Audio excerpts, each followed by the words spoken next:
YouTube, how we doing? PPS back. We got a little different background today. We're coming at you guys from my childhood home here today. Just popping on here, guys, for a quick pass the prop action show here. We have one NFL play for you, two NBA spots for tonight, 13 game NBA slate. Joined as always by my guy Stu. How you doing, my man?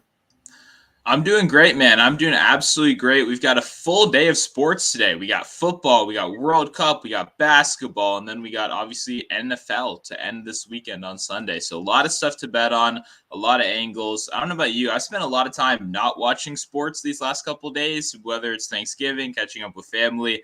So that's felt really good. Obviously, I know you and me are both a little bit crazy. We do this 24/7, 7 days a week. So it does feel good to kind of detach a little bit, relax a little bit, and then come back to it with full energy. So I'm ready to go. Perfect. Yeah, exactly. Want to get the recap out. Year-to-date numbers up to date with the 1-1 showing. Gabe Davis had that touchdown for me. He had it in the end zone, that 29-yard touchdown, but he did not bring it down, hit it right out of his hands. It was unfortunate. I really thought we were going to double cash that around that same play. Along with Stevenson, I think he ended up with 9 catches or whatever it was. Yeah. Pretty crazy workload without what's his face Harris there. Yeah, no, that was pretty great. He had 2 catches after like the second drive, and I was like, okay, we're good to go. And then Harris went down, and I was like, oh, this is a winner right here. So, yeah, Davis unfortunately did have that drop, but that's the life of a longest reception better out here. Oh, for sure. That's why we're not usually in that market too much. But hey, we had the chances. He had a couple of times where he got to like 18 yards. I think he had 2 catches of 15 plus as well. So, yeah, it happens. It happens. Steve, what is going on, my man? Today is going to be a quicker show than usual, just because obviously the holiday stuff is still happening around here, at least in my household. So, what we'll do is we'll run through our NBA plays here, and then we'll actually have a collab play for NFL. And yeah, I'm really excited for that one. Before we get started, if you guys could smash that like button, we got 15 of you guys live in here in the first 3 minutes. We appreciate it. Some pretty crazy games on this docket. I have not seen a NBA game with a 15-point spread in a while. We have 13-point spread in the Suns game. Yeah, there's some pretty big mismatches today, but obviously we're not going to be heading to those big ones. We got a couple other spots that are going to be pretty nice here. I actually really like your first spot here, and I will kick it over to you to probably one of the more anticipated games. Oh, yeah. Yeah, I think it's probably my favorite game of the slate so far right here. We're going Ja Morant over 28.5 points right here in his matchup. Number 1 pick, Zion, versus number 2 pick, Ja. We get a nice narrative matchup for 2 of, the best players in the NBA. So Ja's been great. And really one of the biggest things here is obviously no Desmond Bane, right? When we see Bane is out, that volume absolutely goes through the roof over in 3 of 4 games without him. We also actually saw Ja play this team last season. No Zion, obviously, but Ja did play this one without Bane, and he did clear this number pretty easily last season. So what you look at is, right, Pelicans have a good defense. There's no denying it. That is a very, very solid defense. But I think actually the way their defense is good really benefits Ja, because when you really look at the personnel, right, who are their best defenders? It's got to be Herb Jones. Herb Jones is clearly the best defender. The problem is this is like a 6'8", 6'9" wing we're talking about, or maybe he's probably 6'7", something around there. A tall wing that we now have to expect to kind of stay in front of Ja Morant. That's going to be a really tough assignment for anyone. I don't think Herb Jones is going to see that much Ja Morant. It will be the point guards, right? No CJ McCollum. Probably means we see a decent amount of Alvarado. I like Alvarado. Scrappy guy. He is a pretty short guy. I think he will get pushed around a little bit by Ja. So I do think that that's a pretty solid matchup. Additionally, look at points in the paint, right? Pelicans, once again, top, I believe, 6 in defensive rating so far this season, but they're bottom 12 in points in the paint allowed. So that's perfect for Ja, right? Other guys, Dylan Brooks, all these outside scorers that they have. I was going to say Desmond Bane. He's not there. But Tyus Jones, guys that score more from the outside are going to struggle a lot more. But points in the paint is really where you attack them. That is obviously where Ja is known to do most of his work. He is an absolute wizard around the rim. Jonas Valanciunas is not a paint protector that I'm particularly scared of whatsoever. I think Ja Morant will be looking forward to seeing Valanciunas down there in the paint. So I think the volume is going to be there. I think the free throws are going to be there. No Desmond Bane on the outside. I just think this is setting up for a really good Ja Morant game. There's not really one defender that you can point to that I think is going to be able to slow him down in this matchup. I think he's going to take 20-plus field goal attempts. I think Ja Morant should cash this one. I love the narrative spot, man. You guys can't tell me. I'm not a big narrative guy. I think you know this. Everyone that comes on here, we make fun of them sometimes. There are certain players that I think show up when the lights are the brightest. I bet Minka Parsons 2 sacks last night, almost for that exact reason. This is a guy that is constantly showed up in primetime. I feel the same exact way about Ja Morant right here. Yeah, no, and this is going against Zion. I think that's the most important thing you could say is they're going to be linked together forever. That's always kind of how they're going to be. And especially when they're that highly prolific in college, right? Obviously only 1 year for Zion, but I definitely agree. This is one of the narratives that definitely will catch my eye when these guys do match up, because it's usually like 2 or 3 times a year where you just kind of get them automatically on ESPN against each other. So love that spot. And I'm going to Mr. Wagon himself, and that's SGA. I posted about it last time. I posted him as a free play, 29.5 points. The dude is just a wizard, man. Obviously, it took overtime to do so. So I'm going to points, rebounds, assists, and the numbers as of late are absolutely disgusting, right? 5 of his last 6, we have hit this. The only game that he did not hit this was against Memphis, where he was pushing that triple-double watch, 15, 6, and 6. They ended up only having 34 minutes for him in that game, but we've seen 37, 37, 42, 30, and 31 in the other 5 games. And that's just points, right? That's just points. I think most of these teams now realize the ball is going through them, right? So maybe we just add in those rebounds, assists, because this man is actually filling up the stat sheet, right? We had a double-double last game. That was, I know, a bet that you had a few shows ago at like 650. He had 11 assists, 7 rebounds. This dude is getting chances, right? We're looking at SGA's rebound chances, 8.7 per game. We're looking at his opportunities for potential assists, and that's 12.3 per game. This dude is literally doing everything for these guys. Over 33% usage rate so far this year. Rebounding rate is definitely moving up a little bit here. Obviously, with all the injuries, it definitely helps with a lot of them being the bigs down there. And I love this matchup. I've talked about it. I love attacking Nikola Vucevic in the paint, driving, kicking, right? Chicago does struggle with the 3-point line. And also, if I'm going to be going at a center, what other center would you rather go against than Nikola Vucevic?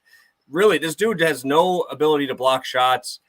Even Orlando, right? I'm not going to say a softer big man, but he is a finesse big man, right? He's shooting threes. He grabs boards, but he's really only 3 feet from the basket, so it's not that hard to grab a board down there. But I think SGA is going to go right at him. Like I said, 5 of his last 6. I like the pace in this one. The Thunder are actually playing at a top 7 pace right now in the NBA. I love to see that. They're young. They want to run. And only seeing a 3-point spread here, I think that SGA is going to be the main reason why that thing is not going to get too high. SGA over 40.5 points, rebounds, assists. Sign me up. And this is one of those two, right? Both of us now back-to-back, 2 of the best finishers at the rim going in pretty good matchups. SGA, man, ooh, I don't think anyone can say anything negative about this guy. He just constantly comes in, gets the job done. Like you mentioned, field goal volume is there. Free throws are there. I absolutely love betting on those free throws when it's available. I love the spot. Attacking Vucevic is something I would like to do every single day if possible, right? And it's kind of like what I was saying with my matchup. The Bulls have some solid defenders, but nobody that can really actually stand up to SGA one-on-one, right? A guy like Alex Caruso is a very, very good defender, but that size mismatch is not something that's going to be favorable for him. Patrick Williams, pretty good defender. He's a forward. It's not going to be a matchup that's good for him. It's mostly going to be LaVine, DeRozan, guys like that, and I really do think he can take advantage of that matchup. Yeah, and one thing I did want to mention, both of these guys, we're talking about guards and points in the paint, right? You might not think those add up. Both these guys, top 5 in the NBA in drives per game. Just wanted to throw that out there if you guys are wondering why we're talking about guards and points in the paint. Because I'm sure somebody was thinking that just because we're talking about 2 point guards and we're talking about points in the paint. But both of them top 5 in the NBA in drives, along with my boy Jalen Brunson also in that top 5. So I'd love to see that. But yeah, I know we have our one collab play here. If you guys are still in here, we got about 15 of you guys. Smash that like button. We're going to head over to our collab play. Like I said, today's going to be a little bit quicker show, a little bit more fast paced to make sure we get all of it out to you guys. We want to make sure you guys don't miss out on some plays here. So we have one spot for both of us. Do we want to make it a 1.5 or we got to keep it at the 1? I say let's stay reasonable. Let's stay reasonable. I say we keep it at a 1 right here. Okay. It's probably going to be a little higher on my card, but hey, we're good. Let's send it out here. Sounds good. We're both teaming up right here. Keenan Allen over 67.5 receiving yards. Also, if you do have points bet, it is 65.5 over there as well. I think this is probably a number that's only going to go up for the rest of the week. Oh, I love Allen. I was on him last week. I bet him. I know a lot of people did not like this. You can kind of tell in the Twitter likes, when you get like 7 likes, your people are like, you're betting on Keenan Allen. Ugh, scrolling past as fast as possible. But he showed up last week. Now we have arguably an even better matchup against an Arizona Cardinals secondary that absolutely struggles, especially when you look at explosive plays and tackling, those 2 key categories right there. Keenan Allen, the snaps, I don't know about you, but the biggest thing for me was the snaps, right? He was out there when it mattered. He was targeted when it mattered. And to me, he looked healthy enough. When Keenan Allen was out, I was personally maybe starting to think, he's getting older. This is another injury. He's getting slower. And then you go out there and you watch him run those absolutely beautiful routes. And you remember, that's why I love to bet on this guy. He may not be the fastest guy. He may not be the strongest guy, but he runs some absolutely beautiful routes. And to be honest, who else is he going to throw the ball to right here? Who else is Justin Herbert going to throw the ball to? So I absolutely love Keenan Allen. And I was stoked to come in here when I said, there's no Keenan Allen lines. I want to bet on Keenan Allen. You were like, no, that's my play. So I'm very glad we kind of linked up on this one right here. Love Allen this week. Yeah, no, and I'm happy that you mentioned that the important plays he was playing, right? And even if you go back to last year, right, you're seeing 8+ targets in almost every single game. I love that. Everybody's kind of taking over like Eckler being the best receiving running back. But why do you think he's getting all these targets? It's because Keenan was missing, right? That's the reason why. All those passes usually would go to Keenan Allen, right? You have Keenan and Mike Williams both out. Yes, Eckler is the best remaining player there. But we forget, right, when Eckler kind of took over the number 1 fantasy running back, everybody's like, oh, why not draft him number 1 overall, blah, blah, blah. It's because Keenan Allen was there, right? That is where the other usage was going, right? This guy is getting 8 targets plus in these games. Now we might see closer to like an 85% snap share. I know it was closer to like 70. They said it was only going to be 50, but the game was close, so we played 70. That's what I like to see is like he could do it if it's close. And this game should be pretty competitive. Kyler should be playing on the other side. They came out that say he was expected to play. Mike Williams is not 100%. We saw the ankle twist again. There's just a lot of things that you got to like about Keenan Allen in this spot. And I love this Cardinals defense. I don't know if Gerald Everett is 100% either. So we could see them on snap share or snap counts there too. And yeah, they're really terrible in the red zone. I'll be talking about Keenan here in a second because of how bad they are in the red zone to wide receivers. Yeah, and just one more thing, right? I mean, you mentioned Mike Williams, whether he's in or out. I don't know how you could possibly ever trust it. Like, I won't be convinced that he's in until I see him play a full half of football and see him out there more than 5 times. Because every single time this guy gets out there, it's instantly right back off the field. And it's the kind of wide receiver he is, right? He puts his body through a lot of pain. He's pretty much a jump ball wide receiver. It's pretty much a go up and get it kind of guy. And this guy gets so far off the ground that, you crash pretty hard when you land. So obviously the ankle injuries, the soft tissue, this guy, it's very hard for him to stay on the field. So I'm kind of anticipating that even if Mike Williams is out there, this is a 50% Mike Williams, right? Not 100% Mike Williams. And in that case, I like Keenan Allen even more.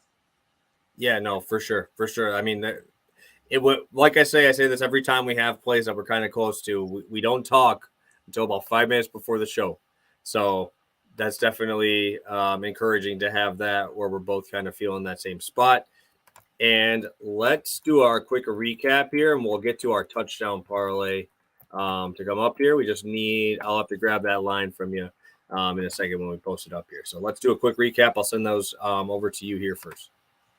Sounds good. Over in the world of NBA, I'm going Ja Morant over 28.5 points in his matchup against Zion Williamson over on MGM. And I'll be rolling on SGA over 40.5 points, rebounds, assists, -110 over on DraftKings. We'll both be rolling Keenan Allen over 67.5 receiving yards for our collab play of the day over in the NFL. And let's get to our touchdown parlay. Do not have the odds up here yet. Do you have a number for us? Yeah, so right now on DraftKings, we're getting this at plus 417. I think it might be a little bit better on FanDuel too, but I can check that. in a minute, or someone out there can check for us right now. But 417 on DraftKings. I can start with Mark Andrews right here. I'm going to be betting on, I actually already have bet him on Prize Picks, but I will be betting on his yards when that comes out too. So if you're in here, we appreciate you for being here. You get a little bit of sneak peek of what I'm liking this week. Mark Andrews, same honestly kind of situation as Keenan Allen. It's kind of funny. He came out with an extremely low number last week. We expected him to be limited, but both of them went out there and played pretty solid football. So I think Mark Andrews in a great spot. Baltimore's offense, they do not look good. Did you watch that Carolina game last week? It was brutal. Terrible. It was a disgusting game. And when stuff like that happens, I normally like to zone in on the star players, right? You want to get your offense back. You want to get everyone back on track. Mark Andrews is out there. He's probably going to play at least 60, 70% of snaps. Once again, they were saying he was 90% last week. So hopefully we get a little bit closer to 100 right there. But he is absolutely necessary for this passing game. He is pretty much their only red zone threat out there. I mean, Duvernay doesn't even play that much anymore. He's gotten passed on the depth chart by some of these other guys. So this is a wide open room, and I think Mark Andrews is here and everyone else is right here. So I absolutely love that we're getting in at plus money. That's kind of ridiculous to me. Yeah, no, Keenan Allen's going to be my spot here. I absolutely love to see Keenan Allen in the later part of last game get a deep ball. He got a deep ball target, which I'm not used to seeing because Mike Williams is usually out there. But if we're going to get a 50% Mike Williams, I say this all the time. I want to have my guys have the ability to score in the red zone and have the ability to score outside the red zone. And we just seen Keenan Allen get those deeper air yard types of plays, making the catch in contested. I think it was double covered in that one where he made the double coverage catch against the Chiefs. And then obviously we see him all the time. He's probably up there with Devontae in route running, right? He can create space in very small spaces, right? He's just able to get off the line better than most receivers. I think Keenan Allen's getting in the end zone. I think they're going to be looking to get him in the end zone because he hasn't gotten one this year. Obviously, he's been hurt, riddled with injuries. Eckler's already got like 17. We don't need to give him any more. Give it to Keenan Allen.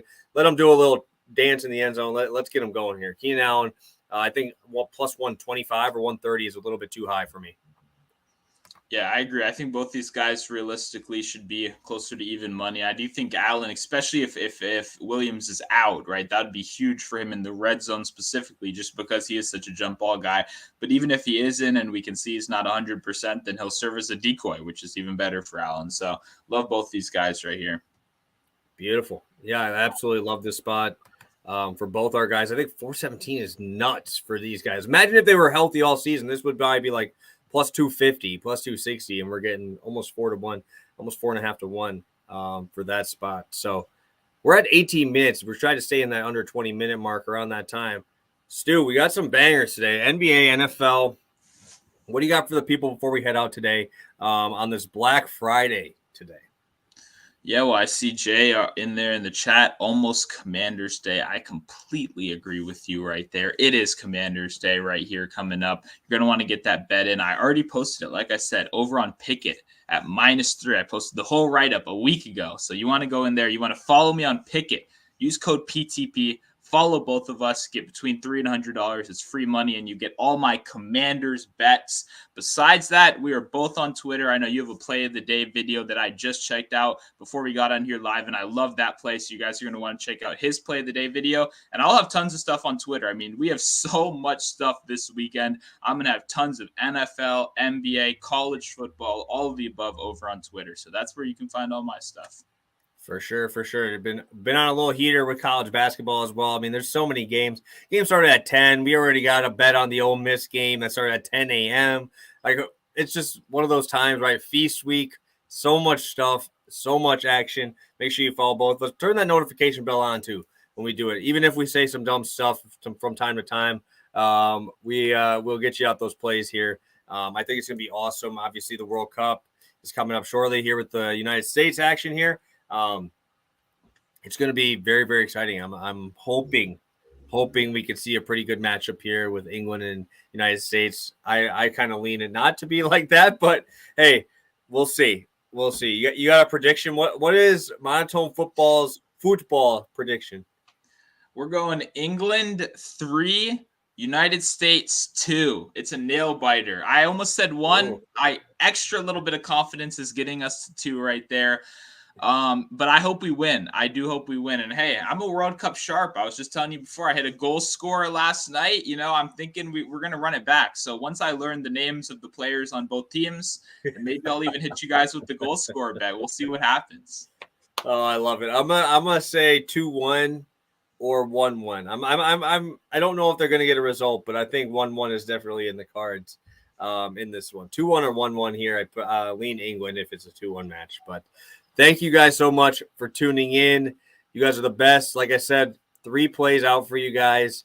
If you want to sprinkle 1.5 units on the Keenan Allen, I won't be upset with you. So hopefully we'll be able to catch our first collab, I think, of the season this year for NFL. So have a good one, guys. Happy Black Friday. Hope you had a blessed Thanksgiving with your family. And hopefully we can bring you guys some more winners here on the NBA and the NFL street. So have a good one, guys, and we'll talk on Monday.